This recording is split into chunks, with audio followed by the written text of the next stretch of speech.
This morning we begin with a deadly distinction for Philadelphia. The number of homicides in the city now tops Chicago, a city which is no stranger to violence. Now a team of crisis workers with an unconventional approach to stopping violence before it starts has become more important than ever to the city. NBC10's Dina Durante has their story. At 1:30 in the morning, two men meet in a West Philadelphia corner store. All right, what's your name, bro? Shondell. They're total strangers. One is looking for help. The other, there to give it to him. Job, help, somebody to talk to. You know, sometimes it's that simple. Shondell Revell is the executive director for the city's Office of Violence Prevention. Here we go. While most of us are fast asleep, Revell and his team are in Philadelphia's most violent communities. You know, you have agencies that work from 9 to 5, Monday through Friday. The violence doesn't stop from Friday to Sunday. You feel what I'm saying? So you have to think outside the box, man. You really do. That outside the box idea, boots on the ground. This is an opportunity for us to come into the communities and look at the resources they have and look at what's being done and improve upon their lives.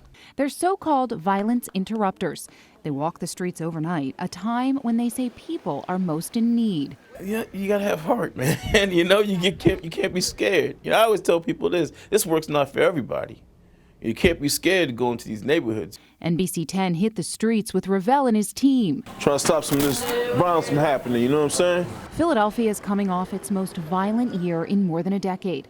More than 350 lives lost. Because each one of those incidents, man, is a family. It's somebody being affected. The team works to empower neighbors. We got to change the culture.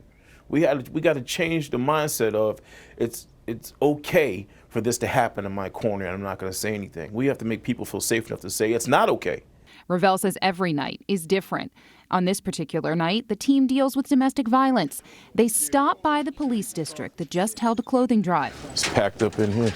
The team is looking for anything to support a mother and her child, both victims of abuse. This is what we need. They are helping transition her from one neighborhood to another. She originally told police it was a home invasion. Then she opened up to crisis workers. So yeah, we are becoming that voice, you know, where people might be reluctant to talk to police, you know, and we bridge that gap for them. The team's goal, stop the violence before it happens. Fix minor issues before they escalate. Man, these people don't want to be in the corners, man. These guys don't want to be selling drugs. You're not making any money. Revell jokes violence is a friend he can't shake. He tells us his passion for his work is driven by life experiences. One experience, hard to miss, is the scar on his face. Being shot, being stabbed, you know, being sliced. You know, it's all part of the culture of the neighborhood sometimes. The team provides literature, resources, and opportunity. One thing they don't offer, false hope. You can't just walk up in the spot at 1:30 in the morning in the hood at a Chinese store and sell them some garbage. You can't. In the end, Revell says it comes down to one single goal. You know, I'm really just trying to save lives. We just stop one person from pulling the trigger. And I think that's a win, man. Joining me now are VANESSA HARLEY. She's Philadelphia's Deputy Managing Director for Criminal Justice and Public Safety, and THERON, the Senior Director of Violence Prevention Strategies and Programs for the city. Thank you both for being here. Thank you for having us. Thank you. There is a roadmap to safer communities that is a big umbrella, a holistic approach. Violence Interrupters, this program that we just saw, is just one piece of it. And it's relatively new, but how do you think it's doing? Is it making an impact? We believe it is. What we're hearing from the community thus far, they welcome it. They've been able to act almost as liaisons between community members and the city, but they also try to get out there and diffuse issues, tensions, de-escalate situations as they occur. They work very unorthodox hours, and so they're out there at the time when things are actually occurring.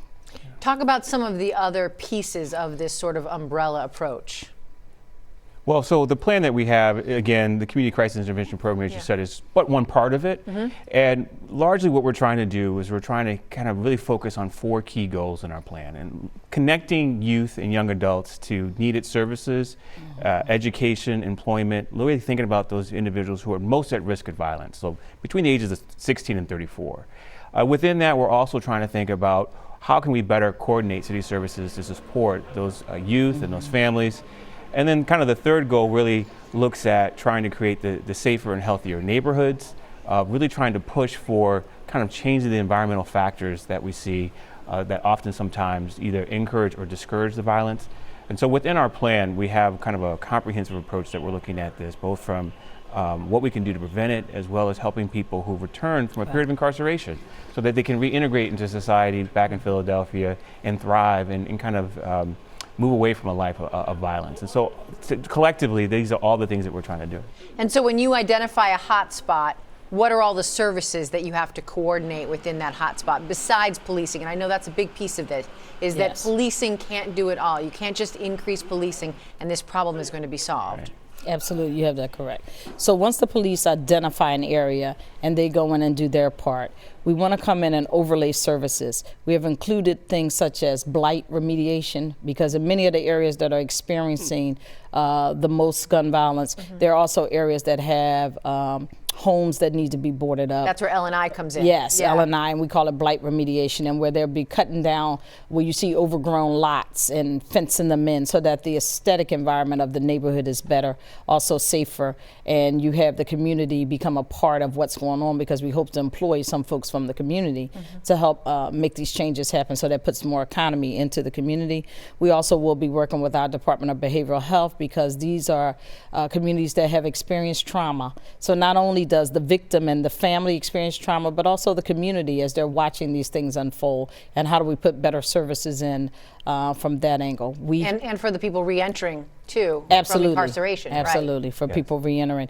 A large part of the plan involves workforce development, career readiness, job preparedness, and then ultimately linking folks with jobs so that they're able to find a sustainable wage to be able to sustain themselves and their families, and hopefully won't have to enter into some criminal activity, because some people are doing it just because they don't know another means of how to support themselves. Right. So you have to educate. Yes. Yeah. And I mean, this is one of those things where, we know that in part we have to act immediately, and so we're certainly trying to work with our law enforcement partners to kind of quickly do the assessment of where are the areas where violence is happening, most likely to occur, and who are those individuals most at risk, so we can support them now before things get worse. But we also have a long-term view. So this is a plan that's comprehensive, and it spans 5 years, because we know that it's not going to happen overnight. We need everyone in the city working together. This is just the start of us really pulling together that coalition that's needed. Certainly of city leadership and agencies, but we also want to expand to our partners and our colleagues and friends in the faith-based community, the business community, and the like, so that we can really bring a complement of support in a lot of these communities that are hard hit by this violence. Right, so give me a snapshot. What does it look like 5 years from now? 5 years from now, what we hope to look like is that the shootings and the homicide numbers are trending down in a different direction, that the number of opportunity youth, as we call them, which are youth who are disconnected from education or employment, has dramatically decreased. And that we have a much more robust reentry program for the city of Philadelphia, and that our recidivism numbers have also decreased. I'm sure there's a lot of people telling you, probably including the mayor, can we do it, and can we get some solutions? Can we reduce those numbers in a shorter amount of time than 5 years? Yes, we have in the strategy, there are some short-term action items or goals that we have, as well as long-term. Short-term are things that we think we can get done in this year, 2019. To reduce the numbers. And we're working towards that, yes. Yeah.